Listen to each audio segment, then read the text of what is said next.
everybody on Talk Forest TV, and this is my mini match preview for Forest game against Burnley. Now, the Postecoglou era hasn't got off to the most flying starts.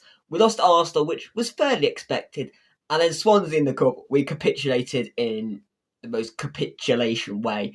Dreadful ending to the game, which in stages, we played some good football in the final third. It just felt every time they beat our first line of press, they looked like they could get a really good clear-cut opportunity.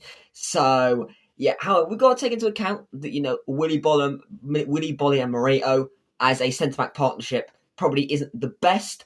However, the midfield was so much higher. Cunha came bombing forwards in the dying embers of the game for no reason whatsoever. So I think some of that was down to personal mistakes. Some of that was down to Ange Ball. But it will take a bit of time to adapt, but this game is a must win. In terms of team selection, I would like to see a 4-3-3 instead of a 4-2-3-1. Sells in goal, the back four picks itself. Zinchenko, Murillo, Milenkovic, and Nico Williams.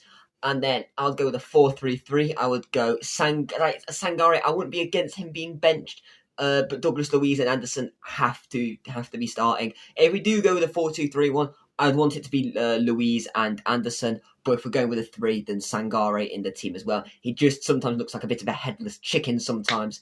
In terms of going forwards, I would like to see Ndoye, Bakwa, and I'd still start Chris Wood despite Jesus' 2 goals. But I do feel like Chris Wood would have scored both of those goals as well, to be fair. But I would definitely have him off the bench, and if it's not working, then I would bring him on. But I just think a little bit more structure in midfield, especially with Burnley. They're going to sit deep. They're going to try and hit us on the counter-attack. So, yeah, we've got to be aware of that. And I think having another player slightly deeper, and Stephen Gibbs-White hasn't been insane so far this season since the first day, really. However, he did have a bit of a slow start to last season, so we'll have to wait and see. However, for a score prediction, I'm going with a 1-1 draw. I'm not confident. I can see us conceding a stupid goal, but hopefully I'm wrong. But we'll have to wait and see. Make sure you like and subscribe to Talk Forest TV, and I will see you all very soon. Goodbye.